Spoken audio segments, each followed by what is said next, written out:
दक्ष police news, पहिले खाकी मग बाकी। नाशिक शहरात अनधिकृत बांधकामांवर मनपा प्रशासनाने मोठी कारवाई केली। सातपूर विभागातील MIDC परिसरात नदीपात्रालगत केलेली विनापरवाना बांधकामाचं पहाटेपासूनच हे बांधकाम पाडण्यात आले। सदर कारवाई ही सातपूर विभागीय कार्यालय हद्दीत कांबळेवाडी ITI पुलाजवळील MIDC क्षेत्रात करण्यात आली। अतिक्रमण निर्मूलन पथकाने पहाटे 5 वाजल्यापासून या मोहिमेला सुरुवात केली।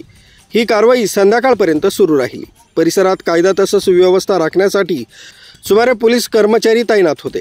या मोहिमेमध्ये 140 मनपा कर्मचारी तसंच 1 JCB, 2 पोकलॅन, 9 वाहनं, 1 क्रेन, 1 ॲम्ब्युलन्स आणि 1 अग्निशमन वाहन सहभागी झालं होतं।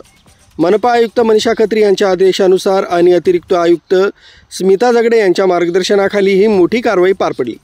या कारवाईत संगीता नांदुरकर, सुवर्णा दखने, उपायुक्त सातपूर पोलीस स्टेशनचे वरिष्ठ पोलीस निरीक्षक अहिरे तसंच राजाराम जाधव, चंदन गुगे, जयश्री बैरागी, डॉक्टर प्रज्ञा त्रिभुवन आणि अतिक्रमण विभागातील अधिकारी कर्मचारी आणि उपद्रव शोध पथक NDSचे सदस्य उपस्थित होते। या मोहिमेदरम्यान मनपाचे दैनंदिन पोलीस दल आणि अतिरिक्त पोलीस बंदोबस्त तैनात होता। नदीपात्रालगत झालेली सर्व अनधिकृत बांधकामं तसंच विनापरवाना बांधण्यात आलेले शेड्स हटवण्यात आले।